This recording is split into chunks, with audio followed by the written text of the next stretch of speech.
Good evening. On behalf of the Newark Public Library, welcome.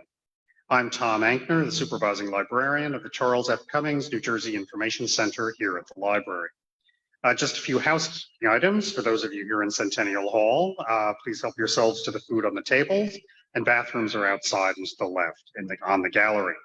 We ask that everyone hold their questions until after our speakers talk. For those of you participating online, please type your questions in the chat box. We will pass around a microphone to people here in Centennial Hall. Our speaker will answer as many of your questions as he can at the end of his talk. We are delighted to host author William R. Fernekes tonight as he tells you about his new book.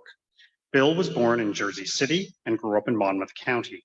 He graduated from Rutgers University with a degree in history and a social studies teaching certificate.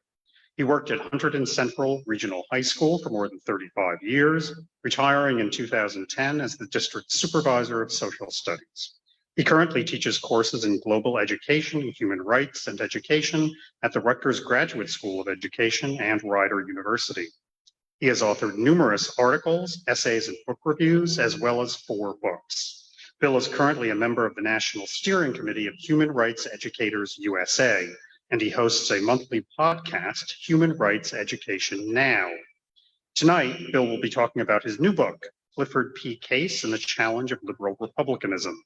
Clifford Case was the last Republican elected to the U.S. Senate from New Jersey. The book tells Case's life story, his ascendancy in GOP politics, his achievements and disappointments in Congress, and his unexpected loss in the 1978 New Jersey GOP primary. The book argues that electoral and legislative achievements need not rely on appeals to political extremes. Please join me in welcoming William R. Fernekes. Bill.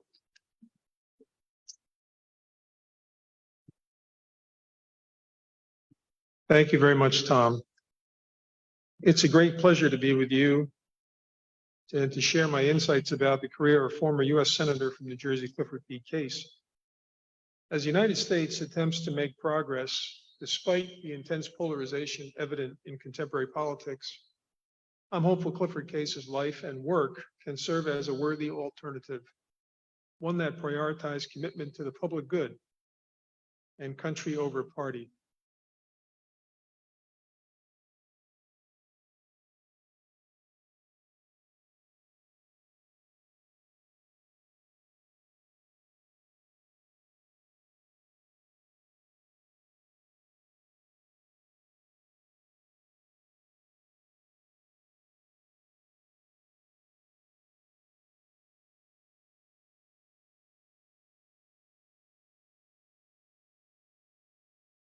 Clifford Case was born in 1904, and the music of Scott Joplin was popular in 1904. That's what you're listening to right now. Before we go on, I'd like to acknowledge the people on the slide, Tom Ankner and the staff of the Newark Public Library, particularly the family of Clifford Case, who have been very, very helpful in this entire program. The editorial and marketing staff at Lexington Books, the publisher of the book. Tammy Parr, who was a developmental editor, who helped me enormously in trimming down the manuscript, which is a challenge. But it's simply that way. Rudy Leon, who is the indexer, and the many people, institutions, and scholars who provided their insights and support during the research and writing of the biography. And most importantly, my wife, Sheila M. Fernekes, to whom the book is dedicated and whose support made it possible.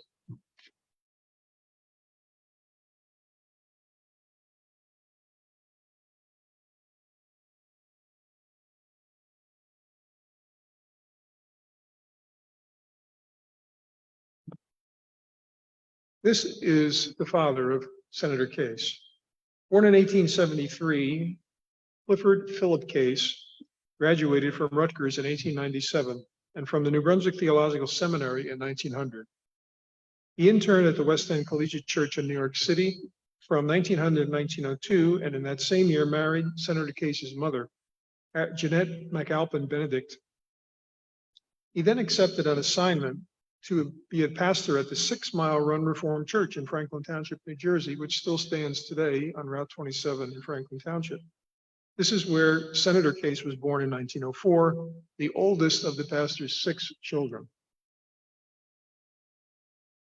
Senator Case's father had an outsized influence on the young man, particularly regarding issues of social welfare.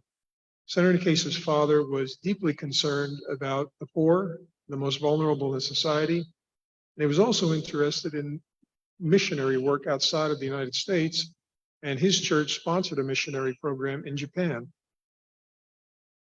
A good quote that I think sort of sums up Senator Case's father is this: calm in temperament, kind in heart, exemplary in piety, courtly in manner, and faithful in every good work and word, he preached the gospel not only with his lips, but also beautifully with his life. And in 1908, Clifford Case's father moved the family to Poughkeepsie, New York, where he became the pastor of a larger Dutch Reformed congregation. And there he also made the decision to join two congregations, a smaller and a larger one, into unifying one congregation in Poughkeepsie.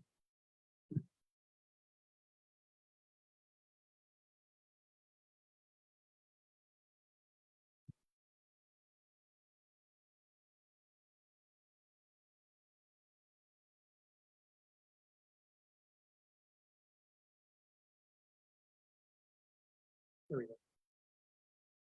So this is Clifford Case as an undergraduate in the Rutgers band. Unfortunately, before Clifford Case arrived at Rutgers, tragedy had preceded his enrollment on the banks of the Raritan. His father had died from pneumonia in 1928 at the age of 47, making Clifford Case at age 16 the head of the family. Determined to meet the challenge of obtaining a college education while helping his mother manage her large family, Case enrolled at Rutgers, following in the footsteps of his father and Uncle Clarence. Case made the most of his undergraduate education, excelling academically and making his mark on the campus through his participation in athletics, musical activities, and as a leader of the college's YMCA club. Clifford Case retained strong ties to Rutgers for the rest of his life, serving on the university's board of trustees, making frequent trips to speak at Rutgers and attend alumni events, and serving as the first holder of the Clifford Case Professorship in Public Affairs, set up in his honor after he departed the Senate in 1979.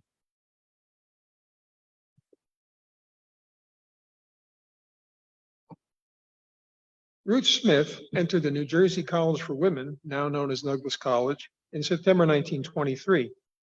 In this photograph from their wedding day, you see Ruth and Clifford Case in July 1927. Like her future husband, Ruth demonstrated leadership as an undergraduate. I should say 1928, that was my mistake. She demonstrated leadership, serving as class secretary and as a house chairperson while participating in campus shows and singing in the NJCW Glee Club and the all-female a cappella group, the Weeping Willows. But how did she and Clifford Case meet? Two stories persist about their first encounter. According to their daughter, Mary Jane Weaver, one story says they were introduced at a college dance by a mutual friend. The other story places them at a rehearsal of the joint Rutgers choral groups when Ruth was a sophomore and Clifford a senior. Arriving late, Buddy, which was Case's nickname, Buddy Case was slightly embarrassed because his pants were split, and he covered the tear with his music folder, a fact detected by the observant Ruth. Their mutual affection grew over time, and according to their daughter, Mary Jane Weaver, Ruth would plan her departure from her dorm to coincide with meeting Clifford. Following his graduation in 1925, Case enrolled at Columbia Law School, and while Ruth wanted to get married before Case completed his law degree in 1928, they announced their engagement in March 1927 and were married 1 year later. Ruth taught English at the Linden, New Jersey public schools for 1 year, but resigned after bearing the couple's first child, Mary Jane, in September 1929.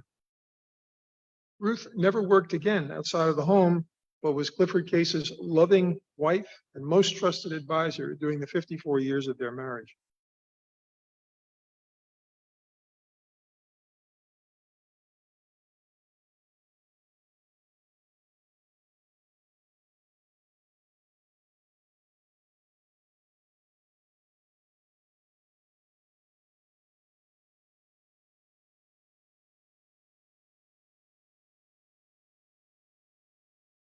Okay. In the 1930s, after graduation from Columbia Law School and following his marriage to Ruth, Clifford Case accepted a position as an attorney at Thatcher, Simpson, and Bartlett in New York City. what would be called a white shoe law firm, from where one of his colleagues was future Secretary of State Cyrus Vance.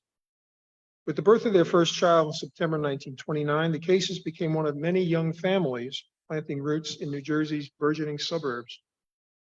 They chose Rahway, situated on the main railroad line to Newark and New York City, a convenient hub for up-and-coming commuting professionals. By the late 1930s, the Case family was a mainstay of the Rahway community, being members of the Ilderan Social Club and Rahway's Second Presbyterian Church. Case had a stable job as a corporate attorney, which shielded the family from the ravages of the Great Depression, and he was about to begin his political career.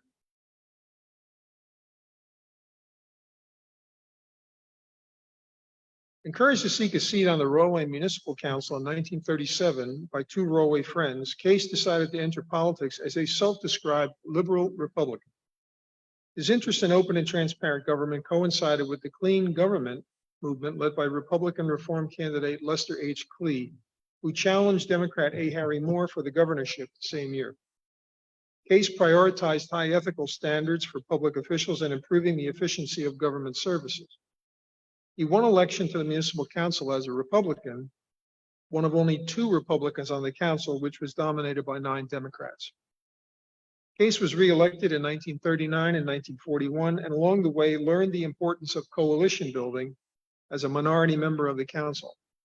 His first foray into state-level politics was unsuccessful, but after this initial defeat, he would never again lose an election until his final primary contest defeat in 1978. He prevailed in the 1942 Republican primary, which virtually guaranteed his victory in the 1942 state assembly contest in heavily Republican Union County. After winning a state assembly seat, Case joined the body in January 1943 and immediately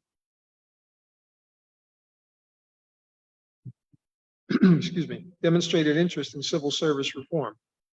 With the support of Governor Charles Edison, Case proposed a bill to establish a commission to review the state's civil service structure and compensation, and that bill quickly became law in April 1943.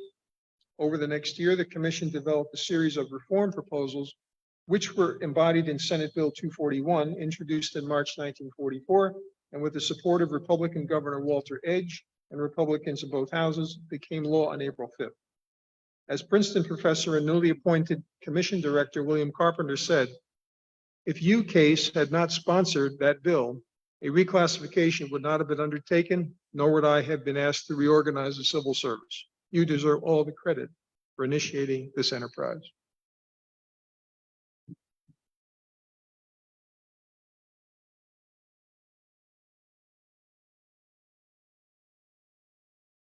In May 1944, the Case's final child, Clifford Case III, was born, joining his sisters Mary Jane and Ann. Clifford Case had also developed an interest in running for Congress, and with a successful record in the state assembly and a heavily Republican Union County congressional district, the odds were in his favor as he entered the Republican primary on May 11th. With nomination tantamount to election in November, Mr. Case, it would appear, is slated to become this city's first member of Congress, said the Rahway Record. Case won the general election over his Democratic opponent by a margin of 18,000 plus votes. And when he stood for re-election for the next 4 terms in 46, 48, 50, and 52, he won convincingly each time. In Washington, Case was critical of some New Deal policies, but supported many of the New Deal's major legislative achievements, including the Wagner Act, Social Security, and efforts to advance civil rights. 2 themes guided his work in the House of Representatives. He favored rational, wide-ranging debate, holding those who took positions on public issues accountable for their words and actions. Arbitrary and heavy-handed pressure applied by government, labor, or management would not lead to the effective resolution of conflicts, according to Case. Second, while Case preferred a reduced federal role in managing the economy and guaranteeing the rights of individuals, he believed the federal government was critical in providing leadership when state and local authorities were ineffective. This was particularly evident in his approach to civil rights, where he championed making lynching a federal crime.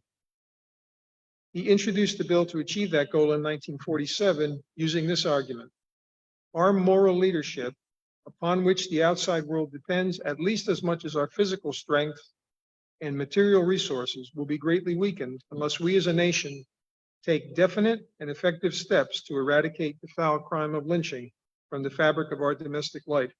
Freedom from lynch law is essential to the enjoyment of the fundamental human rights which the United States promised to promote when it signed the UN Charter. It is one of the inherent rights guaranteed by our own Constitution. He also said that there were international implications. If the nation as a whole continues to accept this situation with complacence, we can scarcely avoid national responsibility for the eyes of the world, and our moral position will suffer accordingly. Each of us as individuals can scarcely avoid his share of the guilt and shame. But introducing a bill was the easiest part of the process. Getting it through committee work to the floor was an uphill battle. When the House Judiciary Committee refused to move the bill, Case initiated a discharge petition for which he needed 218 votes in the House. This effort failed, but Speaker Joseph Martin promised to revisit the bill in the 81st Congress. It was reintroduced in 1848 and this time was released for floor consideration, but opposition from Southern Democrats prevented it from ever coming up for a vote, and a comparable Senate bill was again objected to and killed by some senators.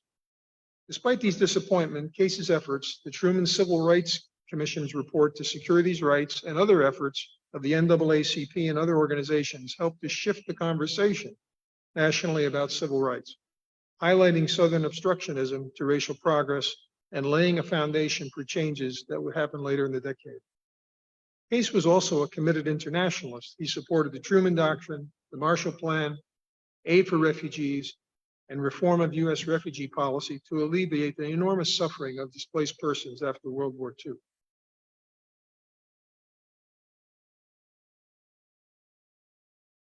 As a well-regarded member of Congress and a strong supporter of Dwight Eisenhower's presidency, Case became part of the Eisenhower transition team after Ike's victory over Adlai Stevenson in November 1952. In early 1953, he decided to pursue the Republican nomination for governor in New Jersey, as Republicans sought to retain control of state government. Despite his strong record in the House and as a proven vote-getter in Union County, Case faced opposition from conservative GOP county chairs, many of whom were skeptical of Case's voting record on issues such as civil rights, labor and management, and national security. Unable to secure sufficient endorsements from county chairs and to raise enough money for the primary, he withdrew from the primary in mid-March 1953. The GOP nominated Paul Trost to run against Democrat Robert Minor, who easily defeated Trost in November 1953, beginning a run of 4 consecutive Democratic gubernatorial victories in New Jersey.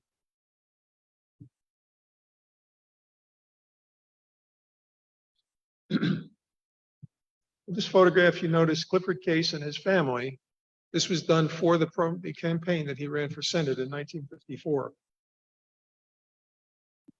Following his withdrawal from the 53 gubernatorial primary contest, Case pursued a different path, accepting the post of executive director for the Fund of the Republic in New York City. He resigned from Congress in August 1953 and remained at the fund until April 54, when he decided to run for the U.S. Senate as a Republican. With President Eisenhower strongly backing his candidacy, incumbent Robert Hendrickson and other contenders withdrew from the race, and by the end of April 1954, Case was the nominee. His Democratic opponent was Congressman Charles Howell, who had the full support of Governor Robert Minor and the Democratic establishment. In a hard-fought race, Case faced 2 opponents, Howell and a determined set of GOP conservatives who went to great lengths to undermine Case's candidacy, including promoting former Congressman Fred Hartley of the Taft-Hartley Act as a write-in candidate. Running a statewide campaign for the first time, Case again encountered resistance from some county chairpersons, but with the steadfast support of the state GOP leadership, President Eisenhower and Vice President Nixon, he garnered sufficient support and won a tight race by less than 3,500 votes. A turning point in the race, was Case's response to a smear article in the Star Ledger, which accused Case's sister Adelaide of being involved in communist-related activities during the 1930s. Case made a television address in October 1954, rebutting the allegations, ending his comments dramatically.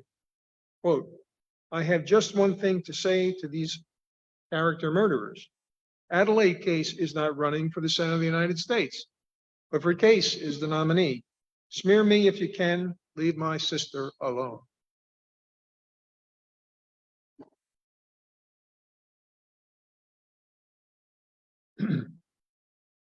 This photograph shows Clifford Case in the late 1970s with his staff in Washington.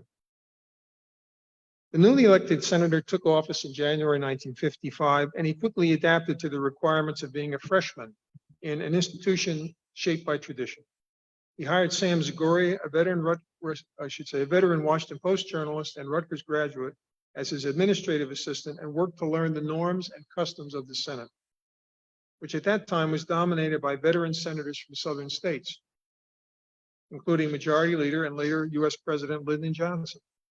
Although Case had commuted to Washington weekly to serve in the House, he and his family decided to relocate to Georgetown in the spring of 1955, eventually selling their home in Rahway while retaining an apartment there for residency purposes.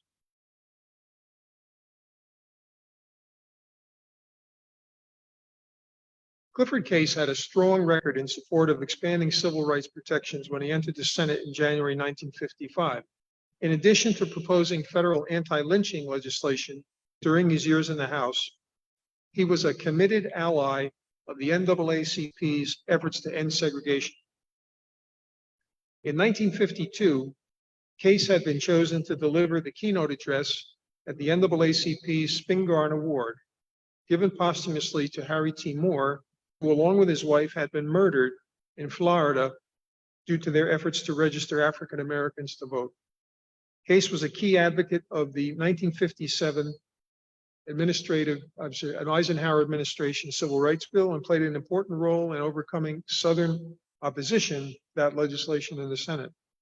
Although the eventual 1957 Civil Rights Act was a watered-down version of the original proposal, it was the first major civil rights legislation to become law since Reconstruction. Despite this success in the landmark court decision, Brown v. Board of Education in 1954, Southern resistance to civil rights progress was ongoing, and little substantial progress had been made by the early 1960s.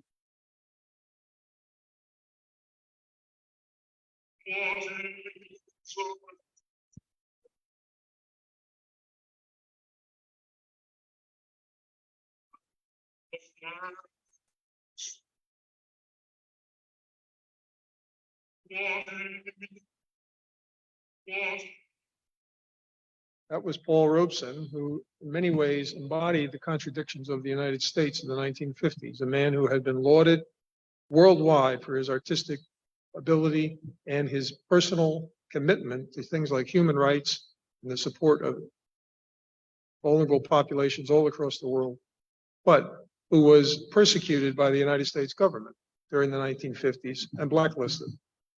I use that excerpt simply because Robeson's views on civil rights and cases were very close.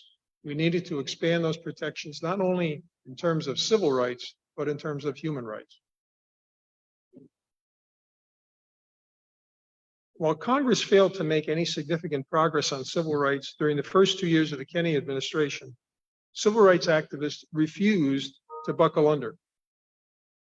Dr. Martin Luther King and his allies led demonstrations against Jim Crow segregation with mixed success, while the Kennedy Justice Department initiated efforts to challenge limits on voting rights and access to education. In mid-1963, John F. Kennedy and his administration finally proposed comprehensive civil rights legislation, but his assassination in November of that same year cast doubt on whether that legislation would be passed. It took Lyndon Johnson's political skills and the efforts of key legislators, such as Clifford Case, to advance the 1964 Civil Rights Act, eventually breaking a filibuster led by Southern Democrats. Passage of the act, signed into law by President Johnson on July 2nd, relied on a coalition of moderate to liberal Republicans and Northern and Western Democrats in the Senate, who overcame determined Southern opposition. Case was the GOP floor leader assigned to Title VII of the Act, which focused on civil rights protections and employment. The eventual 1964 GOP presidential nominee, Barry Goldwater, voted against the Civil Rights Act and during the campaign refused to condemn white supremacist extremists such as the John Birch Society. who actively supported segregation. Case spoke out forcefully in support of civil rights plank in the GOP platform in San Francisco convention, but that plank was defeated by the delegates. And because of Goldwater's opposition to the '64 Act and his refusal to condemn white supremacists, Case would not campaign for Goldwater, predicting that Johnson would win the election. Case's prediction was accurate, with Johnson winning a landslide victory in November 1964 that carried many New Jersey Democrats to victory at the state, municipal, and county levels. During the remainder of the Johnson presidency, Case continued to push for additional civil rights legislation, including the image on this slide, which is the 1968 Civil Rights Act, which prohibited discrimination in housing and expanded civil rights guarantees to many Native Americans from the U.S. Bill of Rights.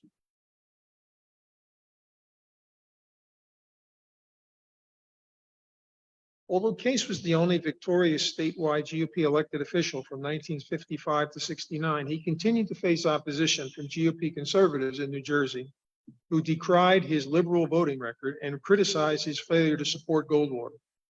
Undeterred, Case developed his own fundraising operation outside of the state GOP, while his voting record and public presentations garnered support from organized labor, independents, moderate Republicans, and more than a few Democrats. Case won overwhelming victories in '60, '66, and '72, as Democrats struggled to find competitive challengers for his Senate seat.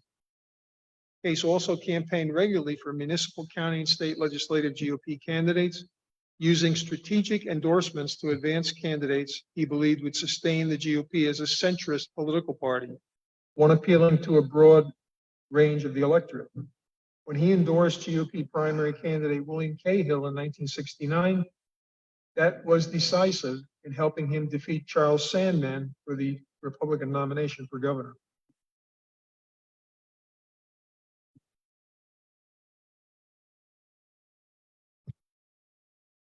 As a member of the minority party during his 24 years in the Senate, Case understood very well that advancing his legislative priorities required collaboration with Democrats and moderate to liberal Republicans.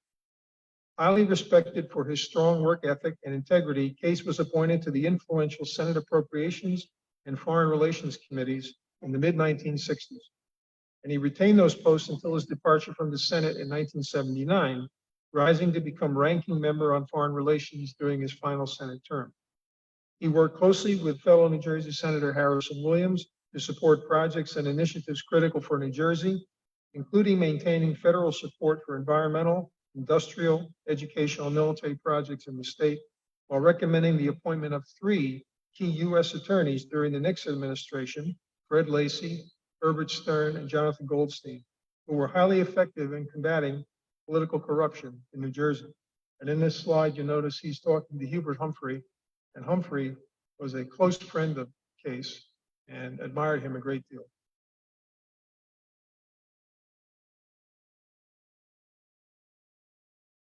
The dominant Republican politician of the 1960s and early 1970s was Richard Nixon. He was a loyal VP for Dwight Eisenhower, and in that role helped Case when he campaigned for him in the 1954 Senate contest. Before that, Case had provided assistance to Nixon on national security legislation during the Truman administration. And when Case worked to advance the 1957 Civil Rights Bill, he helped Nixon thwart efforts by Southern segregationists to block votes on the bill. Case campaigned for Nixon and other Republicans in the 1960 election campaign, where Nixon was narrowly defeated by John F. Kennedy. By the time Nixon sought the 1968 Republican presidential nomination, Case believed Nelson Rockefeller had the best chance to regain the presidency for the GOP. And as a favorite son candidate from New Jersey, Case sought to maintain a unified delegation to deny Nixon the nomination on the first ballot, which would effectively give Rockefeller a chance to win the nomination in later ballots. However, Case did not succeed, as the delegation splintered and Nixon won a first ballot victory. When Nixon took office, Case initially supported many of his policies, as Nixon governed as a centrist, while gradually moving to the right. However, Case became disillusioned with Nixon as the president's effort to end the Vietnam War through so-called peace with honor continued a bloody and brutal conflict. and he also was unhappy with the Nixon Justice Department's meager efforts to strengthen civil rights protections. Most significantly, Case and a number of other moderate liberal Republicans opposed Nixon's efforts to concentrate more power in the executive branch through the impoundment of funds and limiting Senate oversight of foreign policy. The image in this slide shows the Delaware River and Tonks Island. Throughout his career in federal office, Clifford Case was a dedicated supporter of conservation and environmental protection. He worked closely with other members of the New Jersey delegation in Washington to preserve the Great Swamp in Morris County, to create the Gateway National Recreation Area, and establish restrictions on ocean dumping. While he initially supported creating the Tonks Island Dam and a huge national recreation area on the Delaware River, by the late 60s and early 70s, he was convinced the project was not in the public interest, and he used his influence to oppose construction of the dam, eventually proposing legislation to end the project in the mid-1970s. As Rutgers student Jim Testa, and an alumni of the same class as myself from 1974 at Rutgers, wrote in a 1973 Targum article, Case is a man who voted the environmental ticket before it was fashionable, not because of a commitment to an abstract ideal called ecology, but because he loves the earth. That commitment also extended to international environmental activities, as Case attended the first UN Environmental Conference in Stockholm in 1972, and later served as a delegate to the UN Conference on the Law of the Sea.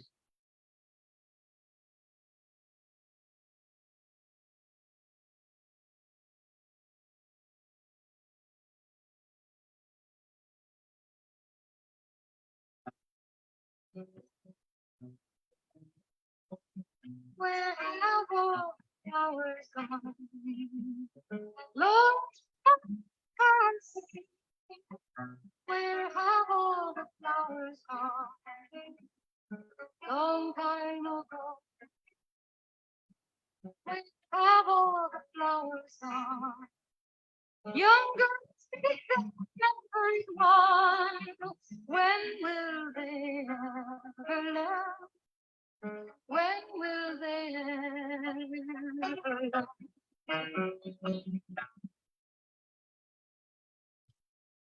Joan Baez singing Where Have All the Flowers Gone brings back an era of enormously divisive politics in the United States, and Clifford Case was at the center of the debate over the Vietnam War.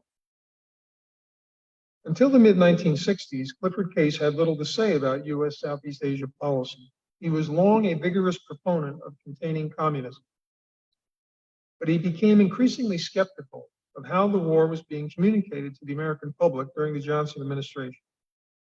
In 1967, he made a personal tour of South Vietnam, and it was a turning point in his approach to the war. He said this when he returned home, quote, "We are in for a long, slow, and painful involvement in Vietnam, and any effort to mislead the American people on this score can only have disastrous consequences," end of quote. On Tuesday, September 26, 1967, Case rose in the Senate and delivered a severe critique of the Johnson administration's policies in Southeast Asia. Case focused on two themes: his growing frustration with the administration's failing efforts to promote and sustain democratic reforms, and his belief the administration had used the Gulf of Tonkin resolution to escalate U.S. military commitments while emasculating congressional oversight of the war, which Case viewed as an erosion of trust between the executive and legislative branches. Accusing the Johnson administration of creating a credibility gap regarding U.S. policy in Vietnam, Case argued that the administration's approach was not galvanizing public support for the war, nor was it making progress in encouraging democratic reforms in South Vietnam. From this point onwards, Case increasingly challenged administration claims about the war and became a pointed critic of the slow pace of U.S. disengagement under Nixon's policy of Vietnamization.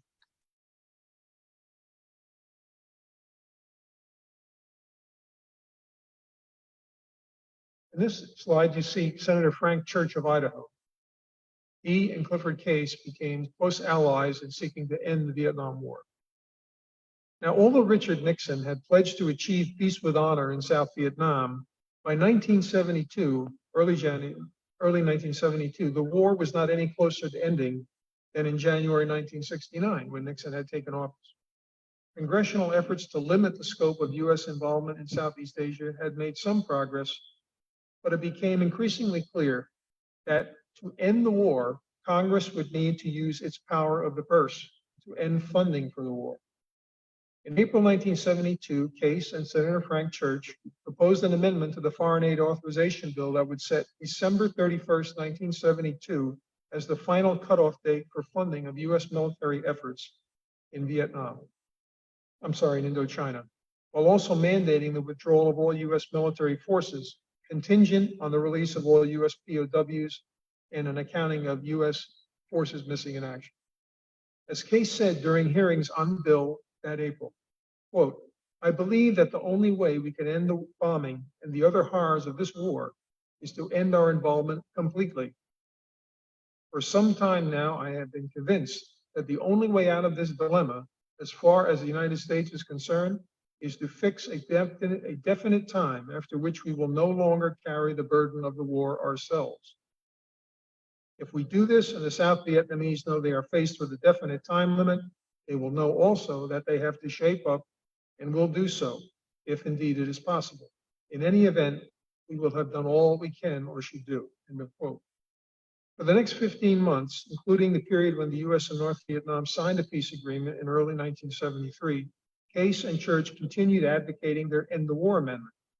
Even though there was substantial support for that peace agreement in the United States, some senators urged Case and Church to make a renewed effort to include their amendment on pending legislation to ensure that the U.S. would not re-enter conflicts in Southeast Asia, such as those were occurring in Cambodia. They attached an amendment to the State Department Authorization Bill in May 1973, and with the support of Majority Leader Mike Mansfield, their amendment was successfully added to that bill in June 1973 by a vote of 67 to 15. Case noted that this vote was indicative of a much broader trend in relations between the executive and the legislative branches. And again, I quote him, "But Congress has been derelict in the past in letting the executive usurp foreign policy and war-making powers which rightfully belong to Congress. We have ourselves to blame for our failure to live up to our constitutional responsibilities. What is encouraging about the present is that the views of the majority of the Congress and a majority of the American people have changed. There is a general recognition that Congress must participate in vital issues affecting our national security. The experience of the U.S. in Indochina has been the catalyst for many of us to reassert congressional authority in the foreign policy field. So it is appropriate with the passage of the Case Church Amendment, the Senate will be indicating that we are serious in reestablishing congressionally mandated role in this area, end of quote.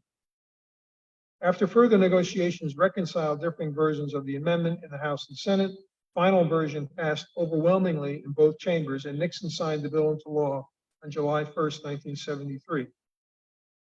As Senator Frank Church pointed out in 1978, referring to Case's critical role in the passage of that amendment, in 1973, Senator Case and I joined together in a bipartisan effort to secure legislation that would end the bombing of Cambodia and call an end, once and for all, to our direct military involvement in Indochina. That we succeeded against long odds was in large part due to the legislative skill of Clifford Case. To him fell a major portion of the negotiations with the Nixon administration that were necessary to fashion legislation that would succeed and be signed into law. Without him, the Case Church Amendment would not have passed and the bombing would have continued.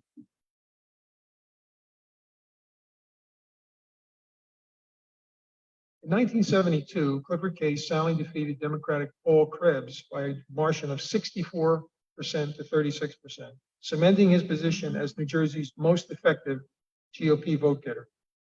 During his fourth and final term, Case continued to champion environmental protection, civil and human rights protections, and maintaining a strong social safety net.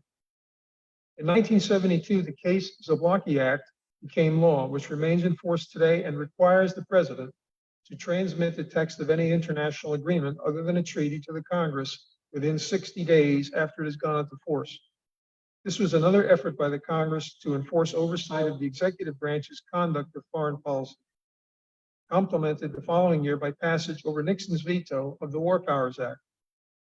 Case also was a key figure in the effort to restrain a conservative takeover of the Republican Party, which had been gaining steam since the election of Richard Nixon, although its roots can be found in the failed 1964 Goldwater candidacy.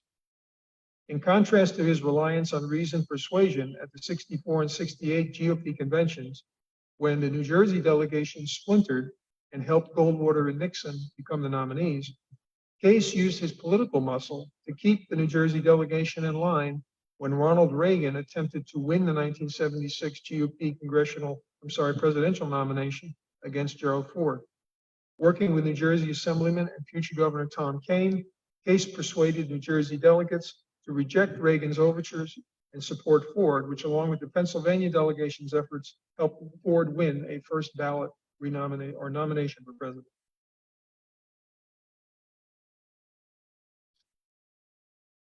Beginning with its founding in 1948, Clifford Case was a dedicated supporter of the state of Israel.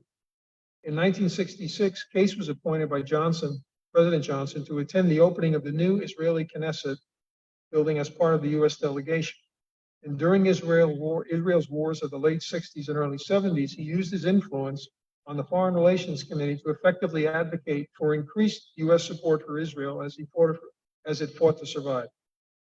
When the Soviet Union imposed an emigration tax on Jews seeking to leave, Case was outspoken in his opposition to that measure, along with criticizing Soviet persecution of Jews and their religious practices.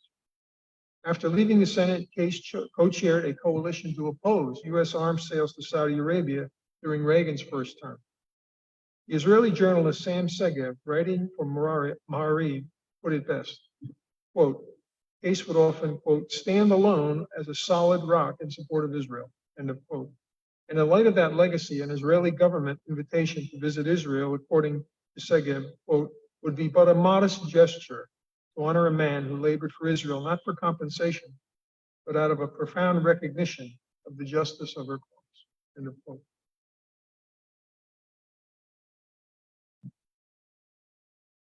A lifelong advocate for human rights, Clifford Case used his influence on the Foreign Relations and Appropriations Committees to promote changes in U.S. policy seeking to improve human rights protections. In this particular image on the slide, you notice Clifford Case and Representative Millicent Fenwick of New Jersey standing around Gerald Ford as he signs the Helsinki Commission legislation that was co-sponsored by these two legislators. Because he was a co-sponsor of that act with Millicent Fenwick, Case believed that it was important to hold all the signatories from the Warsaw Pact accountable for their agreements done in the Helsinki Accords of 1975. Case was also the author of amendments to State Department funding that mandated reports on human rights for countries receiving U.S. aid, and he was a determined opponent of human rights abuses in the former Soviet Union, speaking out against anti-Semitism, and he fervently opposed apartheid in South Africa.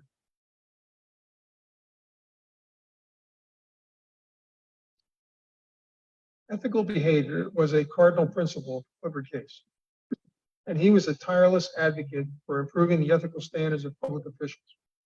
Beginning in 1958, he published his finances in the Congressional Record and proposed legislation requiring that members of the legislative and executive branches publish their finances.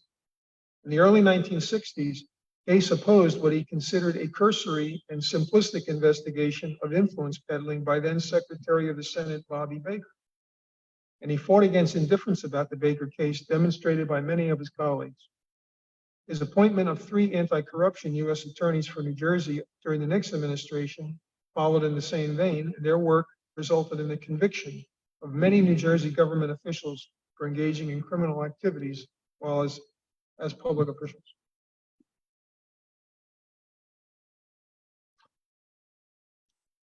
Case's patience was rewarded in 1978 when President Jimmy Carter, as it's shown in this slide, signed into law the Ethics in Government Act.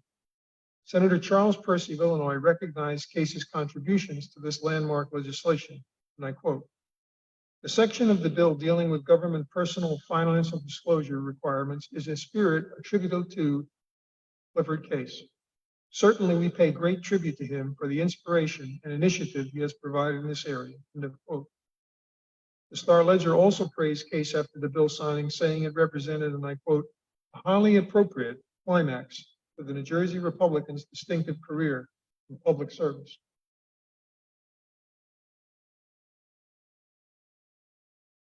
Case announced he would run for a fifth term in 1976 after the Ford renomination, disappointing younger GOP politicians who thought he might step aside after completing his fourth term.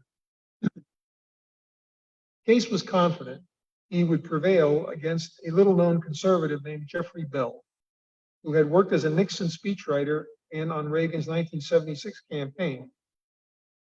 Bell was aggressive and had the backing of conservative activists. His campaign was one of the first to use national direct mail fundraising, pioneered by conservative activist Richard Viguerie. Raising hundreds of thousands of dollars across the nation, Bell appealed to hardcore conservatives in the New Jersey GOP, advocating supply-side economics, a return to the gold standard, and many Reagan platform positions. In contrast, Case relied upon his record in Washington and traditional campaign methods such as targeted radio ads and billboards. Case was a reluctant fundraiser, but recognizing the seriousness of Bell's challenge, he agreed to a major fundraiser featuring Henry Kissinger in the spring of 1978, and he raised $100,000 for his campaign. Spending most of his time in Washington until April 1978, Case underestimated the attraction of Bell to GOP primary voters, and when the votes were tallied on June 6, 1978, Bell was victorious by less than 3,500 votes of the 233,000 that had been cast. Future New Jersey Governor Tom Kean claimed that Case's frugality in campaign spending helped Bell win. As Kean said, he was very cheap with his campaign funds. He wanted to make sure the dollars had been spent for a good purpose, and if it wasn't a good purpose, then we wouldn't spend it. He lost that election with a huge amount of dollars sitting in the bank. The primary is close enough that had he spent the money, he would have won. On the Democratic side, former Rhodes Scholar and NBA player Bill Bradley was victorious, and in the November election, Bradley crushed Bell. Since that time, no Republican from New Jersey has served in the U.S. Senate, 44 years and counting.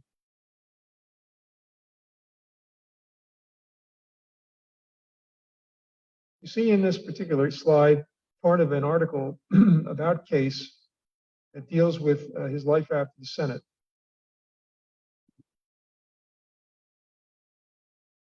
Following his departure from the Senate in early January '79, Clifford Case served as an unpaid lecturer at Rutgers for one semester and later joined a law firm in Washington, D.C., specializing in international affairs. He was appointed to the board of Freedom House, a human rights NGO in Washington, and attended the 1980 Helsinki Monitoring Conference in Madrid. But while Clifford and Ruth Case enjoyed their life in retirement, attending plays in Washington and visiting family in New Jersey, his health was failing.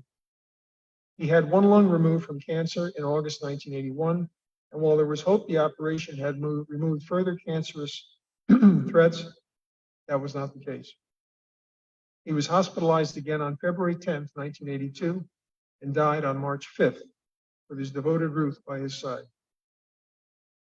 The testimonials shared after his death described the man who was revered by his colleagues, and as the Washington Post said in an editorial, quote, was a man of principle and compassion, who served his party, his state, and his country with distinction, end of quote. Perhaps the most revealing comments about Case, however, came from journalists who interviewed, such as NBC TV's Joe Michaels, who broadcast an editorial about Case after he passed away. Quote, Clifford Case was a hard man to interview. Excuse me. You can take that as fact from a reporter who talked to the senator over a period of, 12 years and more. It was not that Mr. Case was not forthcoming. He was as open and frank as a man could be. But the killing jest, the crushing political blow, were simply not part of his style. He could get as angry as a man could possibly be, but he was just too civilized to make what newsmen call good copy by saying something harsh or wounding. Clifford Case went through life wanting to think well of people when some of them did their best to make that almost impossible. He believed that people could be helped by intelligent government action and that government, which represents all the people, has an obligation to do something about the plight of the weakest. End of quote. The Central Jersey Home News captured the essence of Case when they quoted his definition of politics, which was, and I quote, the job of helping people meet their problems, keeping them from destroying each other, checking their bad instincts, and encouraging their good ones. End of quote.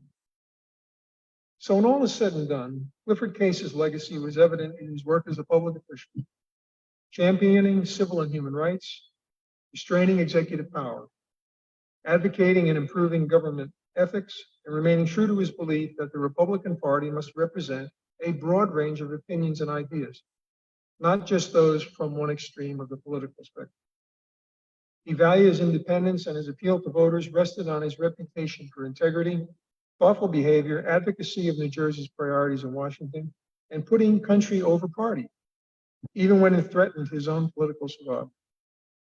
In my view, he was representative of the Senate at its best. He epitomized dignity, decorum, and the value of informed debate. As Joe Michaels pointed out in one more excerpt from his editorial, and I quote, at a time when this is scorned as a sign of that unforgivable sin called the bleeding heart, Case's kind of gentleness, his kind of compassion could be called out of date by some. We are not among them. There are too few Clifford Cases in the role of politicians. The best thing we can say is we hope we will see his like again. End of quote. Here are the sources that I used and the music excerpts. And thank you very much. Thank you. That was good. Thank you very much. So, Bill, I have a few questions of my own, but we also have a few questions in the chat box. Let me just put my glasses on. If anybody else is okay. Okay, so one question. Do you know who Case's major supporters in Newark were in 1954 and later elections? I can't specifically state who in the city of Newark was, but he viewed Newark as a very important location for two reasons. First of all, Essex County was a critical component of his electoral strategy in 1954. He knew it was important to win Essex County, and he felt it was important to put his campaign headquarters here. The second reason is that effectively at that time, Newark was the political center of the state. And I think he knew that and believed that it was important to have a presence here a lot. Another question from the same person. Did Case have substantial Black support in his campaigns? It's an interesting question, and I'm going to get to it in a rather roundabout way, because I want to start by pointing something out. It was only in 1954 and 55 that the number of registered Democrats in New Jersey, for the first time, outpaced those in the modern era of Republicans. So the number of registered Democrats in the state only slightly was more than Republicans by 1954 and 55. And for New Jersey had effectively been a quite conservative state for decades. Case's support for civil rights engendered a lot of support among the Black vote, particularly as the Black vote moved away from what they saw as hardcore conservative Republicans. And the reason I say this is because when you look at the history of the Republican Party, effectively the Black vote supported Republicans from Reconstruction onwards as supporters of civil rights. Southern Democrats were doggedly opposed and obstructed all civil rights legislation. That started to change in the 1950s. Not so much under Eisenhower, because under the Eisenhower administration, the Civil Rights Act was passed in 57. The Supreme Court voted 9-0 in support of the Brown case. and Earl Warren was a Republican appointee. He was Eisenhower's appointee as Chief Justice. But in the early 1960s, what you see is with Goldwater's ascendance and the Civil Rights Act in 1964 being signed by Johnson, you saw more and more black votes going over to not only Johnson, but before that to Kennedy. And I think the shift of black votes away from Republicans to Democrats coincided with sort of that period from 1952 to 1964, when more and more black votes in the United States and in New Jersey shifted to Democrats. So can you talk a little bit about how somebody could be, because this is hard for modern people to think about it, but a liberal Republican? I mean, I guess, 50, 60, 70 years ago, it wasn't so unusual for there to be liberal Republicans and conservative Democrats, but it's not really something you see much today. Can you talk a little bit about how things have changed since Case was in Congress? I think the roots of the current conservative domination of the Republican Party can be traced to the Goldwater defeat. If you look at the late 1950s and you see Goldwater's rise on the right wing, you see it being supported by magazines like the National Review, which was edited by William Buckley. They strongly opposed integration. Goldwater's campaign to get the nomination had been fueled by grassroots conservative activists who were very aggressive in being successful in getting state party conventions to garner votes for Goldwater before the convention. So in Case and other liberal Republicans, like William Scranton of Pennsylvania, for example, went to that convention in 1964 in San Francisco, they held out hope that the Republican delegates there would reject Goldwater on the first ballot and hope that they would be able to get someone like Scranton or Rockefeller as a substitute. Problem was that the liberal Republicans hadn't built the infrastructure at the grassroots level. The conservatives did. So I think what you see over the last 60 to 70 years has been an effective takeover of the Republican Party by conservatives who have built an infrastructure and have effectively eliminated the liberal voices in the party. And I'll bring this up in another way too. When Case ran for re-election in 1978 in the primary, he wasn't the only liberal Republican who was saying that there were problems with the GOP. Charles Mathias, Jacob Javits, and others who were liberal Republicans made it very clear that they felt the GOP was turning to a point where they weren't even going to be heard anymore. So in the 1970s, maybe in the late 60s and 70s, there was a group called the Wednesday Club. Case was a member of it, Mathias, Javits. They were an informal group of liberal Republicans in the Senate who met every Wednesday for breakfast. They were effective because they had a lot of seniority and they could impact legislation through their ranking member status and other ways in the Senate. However, outside of the Senate, the growing conservative movement had become too powerful. And if you look at Heather Cox Richardson's books on the Republican Party, she documents this pretty well. She calls it movement conservatism, Goldwater, and later. And that group developed things like the Federalist Society and others that are very prominent today in advancing conservative ideas. And effectively, by the time you get to the 1990s, maybe even to the first decade of this century, there's hardly a liberal Republican major figure in the GOP left. Because who was nominated? Ronald Reagan, his successor, George Herbert Bush, and then George W. Bush. None of them could be classified as a liberal. And George Herbert Walker Bush's father, Prescott Bush, could have been. He was from Connecticut. He was one of these old style New England Republicans like Leverett Saltonstall, a person like Lincoln Chafee, who came later. But those people never developed the sort of systematic movement that the conservatives did. And that's what I suggest led to the demise of liberal Republicans. You mentioned one thing you mentioned during your talk is that, excuse me, Case was instrumental in denying Ronald Reagan the presidential nomination in 1976. Did that have anything to do with the person who ran against him in 1978? Because Bell was a Reagan supporter, wasn't he? Well, I think Bell was an ideologue.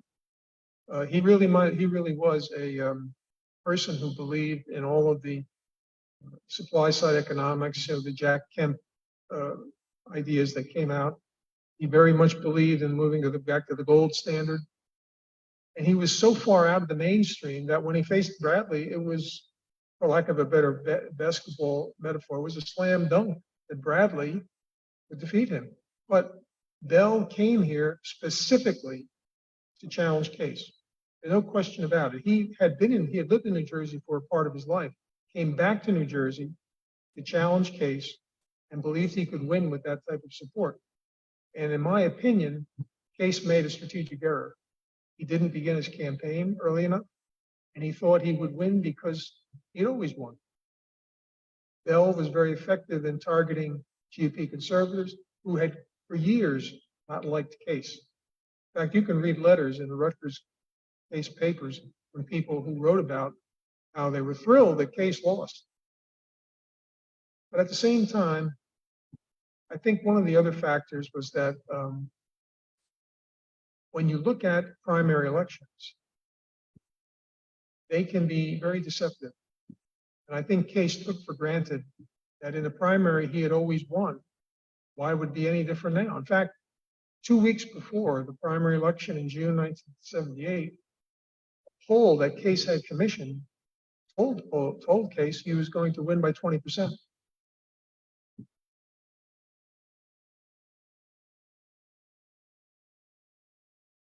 Oh, there's one other thing I wanted to ask you. Well, there were a few things. Oh, well, you mentioned that, Case sponsored an anti-lynching bill in Congress in 1947. Can you talk a little bit about the dynamics in Washington at the time that made it difficult to get such a bill passed? Because to modern ears, it sounds, well, anti-lynching, of course you'd support that. Well, but in 1947, it wasn't such an obvious thing. Well, because of what was going on. It only happened a few years ago that we finally had a federal anti-lynching bill passed. It was only a few years ago. Yeah, I know. So what kind of situation did we have in 1947? It's a complex story, but I'll try to simplify this answer. African Americans, all minority members of this country who served in the military in World War II, fought for democracy. They expected when they came home, it was going to be different, even though they knew that it was going to be an uphill battle. Harry Truman, who was a descendant of Confederates, was a strong supporter of civil rights and was outraged by the attacks on Black veterans that took place in the United States when they came home. Clifford Case had long been a supporter of civil rights. But to get an anti-lynching bill passed, they had to overcome Southern obstructions. Franklin Roosevelt, in the 1930s, had an opportunity to try to make that happen with the Wagner-Costigan bill. He said very frankly, and I have it quoted in the book, to Walter White, the head of the NAACP, if I go public and support that bill, everything I want done will stop, because he relied on Southern support. And one of the things that Robert Caro talks about, very significant, I think, about the Senate in his book, Master of the Senate, which is about Johnson, the third of his books on Johnson. He talks about the significance of Southern senators controlling committees. In the Senate of the 1950s, you had long-term senators from the South, Johnson being one of them. Richard Russell was another. These people had enormous control over what could actually go on the floor of the Senate. James Eastland, who was an avowed segregationist, was the head of the Judiciary Committee, and it was only a parliamentary maneuver that allowed them to get that 57 bill around him. So in 1947, there was really no difference. And the Southern segregationists and conservative Republicans saw the idea of a federal anti-lynching law as, quote, an attack on states' rights. And I think Case made a very eloquent statement, as many others did who supported him, that if you can't defend the personhood of an individual, if you can't defend their ability to say survive, what are we all about? And unfortunately, it didn't carry the day.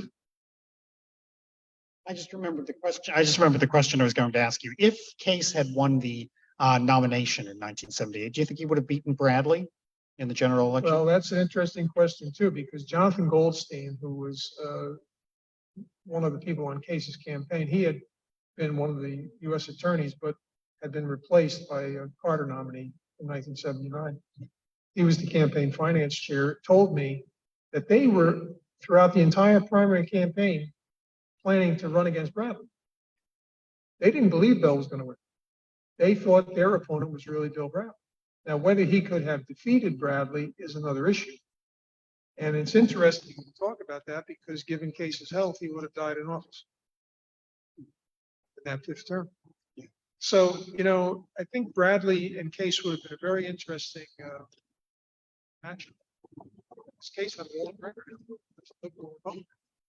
And I think that's, it would have been interesting to see where they differed or disagreed or agreed on all the issues. In fact, in 1954, Case and Howell agreed on quite a few things.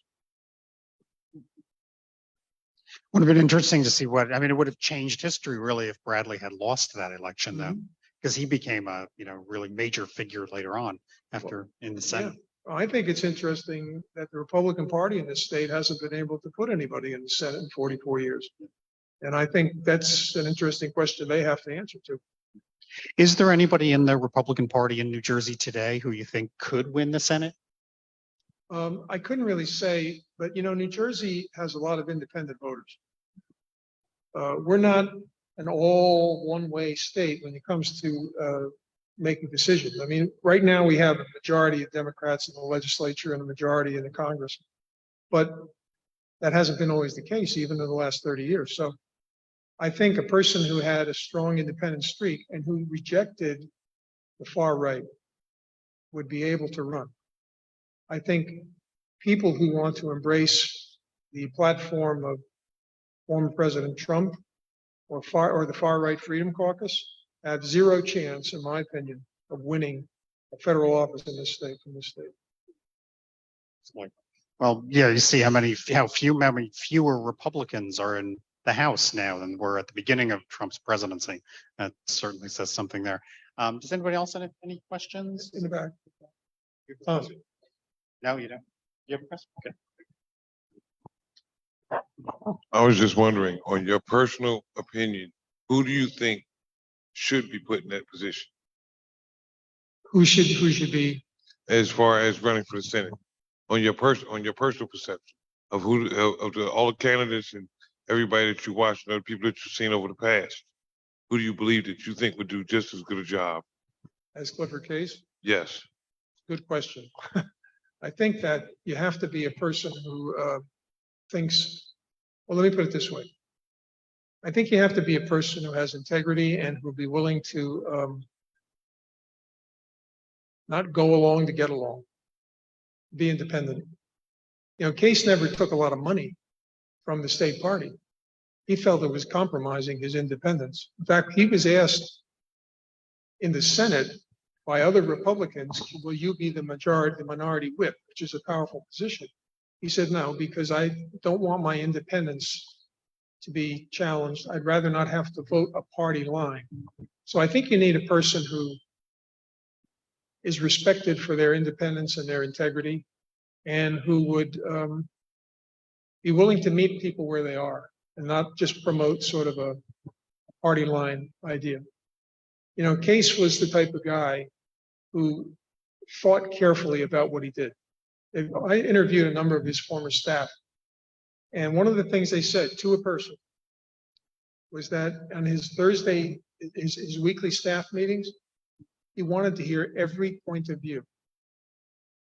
He didn't want to hear just what he agreed with. He wanted every point of view. And he didn't make decisions quickly. So I think if you have a reputation like that you're not going to just jump to a conclusion and just hear what you want to hear, people respect that. Okay. Also, when you were doing the slides for the gentleman that was on and left a message in the inbox, and they asked about whether there were black people, as far as in his campaign or in his house. If they actually could see the slide, they would have saw it. There was numerous black women that were in his office that were putting in a lot of contribution, a lot of work. So, just to sit back and look and get the knowledge and the information is a beautiful thing. Thank you. Well, he was John Farmer, who used to wrote for the Newark News, and whose father was a former attorney general of the state. John Farmer wrote an interesting article about Case, or commented about him. He said, Case will never embarrass his staff, and he pays them well. That's why they stay with him, because they respect him. And I interviewed former Governor Whitman, who was an intern in Case's office. And she said, you knew that it was serious. She said it wasn't like the military, but it was serious, and you had to respect people and their dignity. And she said that was what he was all about. Yeah. I actually had a question about that picture from his staff. You want me I to was- go back to it? Well, I just was going to ask you, there are a lot of women in that picture. Yeah. Was that common in the 70s? It's an interesting question, because when Sam Zagoria, his first administrative assistant, left to become a member of the National Labor Relations Board, Case appointed one of the few women in the Senate as his administrative assistant, which is a powerful job. Frances Henderson, she had been with him for the entire time he had been in the Senate from 55 on. And instead of going out, he put her in charge. And she was a very, very powerful person in his office. But another interesting quote was that when they talked about Case's office, she said, we go out to lunch together. We like each other. And that idea of supporting people and being respectful of them and giving opportunities for people, as you pointed out, was part of him. And that's one of the reasons Henderson was put in that job, because he respected her. She was a very interesting person. She had a pilot's license, and she had been a former journalist. And she was very devoted to the senator. If Case were alive today, do you think he could be elected to the U.S. Senate Yes. from New Jersey? Yep. But I think the difference is that he would have to radically change his approach to fundraising. He'd have to be comfortable, excuse me, with the 24-hour news cycle. These are things that would be out of his control, because the nature of politics has changed so much. Because he hated fundraising. He really didn't like to raise money. And when he retired, they had over $50,000 in his campaign chest left. He used that. He asked the Federal Election Commission, and we use that money to help move all my congressional papers to Rutgers? And they said yes. So he didn't waste people's money, but he also believed that he and what he said meant something, and he would not engage in personal attacks on people. He would never sink to the type of, for lack of a better term, invective that's going on now between people. He was too dignified. He wouldn't do it. In fact, when the Panama Canal treaties were, the second treaty was being voted on, he had miscalculated the time he had to come back to the floor to make his vote. And the vote was one vote short of passing, of ratification. They called him up. They waited for him to come in. They had such respect for him so he could cast the deciding vote. So I think if Clifford Case was a man of the late 19th and early 20th centuries in many ways, he would be having a hard time dealing with all the political variables that are dealing with today. But at its core, I believe that a person who's honest, has integrity, believes that what's good for the country is more important than what's good for the party, can still impress people. So, you'd probably have to have a very big staff and a lot of raise money, but I think behind all that stuff, you have to know what the person is about. He had substance. You mentioned that Case's papers are at Rutgers. Is that where you did a lot of your research? Yes, there was over 300 boxes of his papers, going back to when he was growing, his personal papers plus his congressional papers. And I have to say that they finally have created an electronic finding aid. Took, let's see, 40 some years, and they finally did it. So that's good. It wasn't done in time for me to write the book, but now they have. So that's So when did you begin work on this book? 2003. Oh, wow. So on and off, I worked on it. And I have to say that your staff here was very helpful to me because in hunting down newspaper references and things like that, you have a jewel of a collection here. It was very helpful. And so is the staff of these presidential libraries. I have to say they're terrific. I've visited 5 of them. Truman, Eisenhower, Kennedy, Johnson, and Nixon. And I got help from Ford and Carter as well. They're terrific. So anybody who complains about spending federal money on that, talk to me, I'll tell you. And I didn't pay for that plug either. Thank you. Thank you, Bill. This was a terrific talk. My It pleasure. was wonderful. Thank you very much. Thank you to everyone who participated.